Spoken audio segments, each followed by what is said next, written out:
Jonas Mašiotas, Kiškis Vagilis. Vaidina Plungės vyskupo Motiejaus Valančiaus pradinės mokyklos 4B klasės mokiniai. Kiškis Vagilis labai mėgo kopūstus, morkas, ropes. Pamiškėje gyveno daržininkas. Kartą bėga Kiškis pro daržą ir mato, žaliuoja šlama tenai kopūstų, morkų. Kai čia prie tų gardžių daiktų priėjus, pritupė Kiškis po krūmų ir galvoja, kaip į daržą patekus.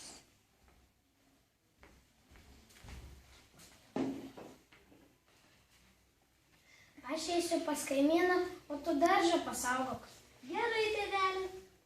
Nuėjo daržininkas savo keliu, o Kiškis ūsus pasiraitė, piemenėlius pasitaisė, ausales pasišukavo ir strikt prie vartelį. Labą dieną, Juzelė. Bėgdamas per laukelį sutikau tavo tėvelį.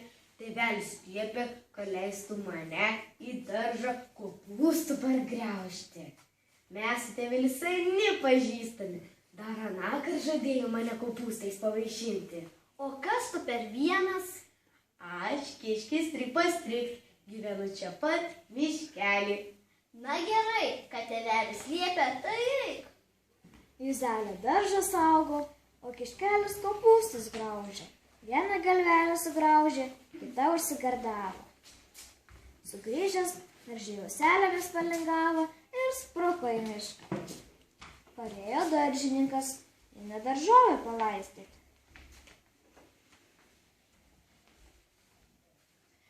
Kieno čia būta, kieno šeimininkauta, kieno kopūstų lapai rauta. Gi Kiškis Tripastrikt buvo apsilankęs. Tavo senas pažįstamas. Tu į čia atsitei, tai aš ir leidau. Pažįstu tą seną Vagilį. Imk tu man ir kopūstus taip graužk. Rytojaus dieną daržininkas užtaisė darže kilpas.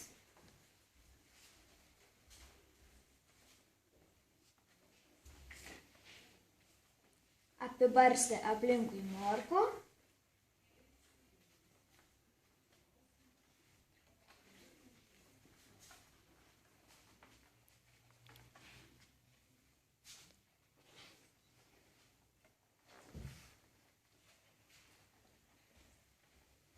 Ir išėjo pas kaimyną.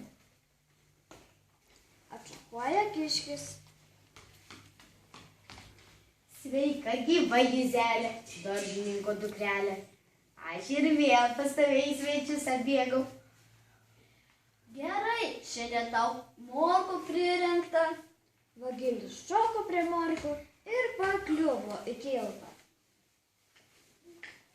Tupi įsipainėjęs, dreba iš baimės ir galvoja, kaip čia iš kilpos išlindus.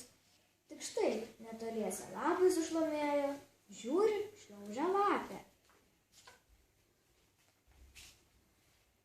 Ką tu čia kaiminėlį veiki?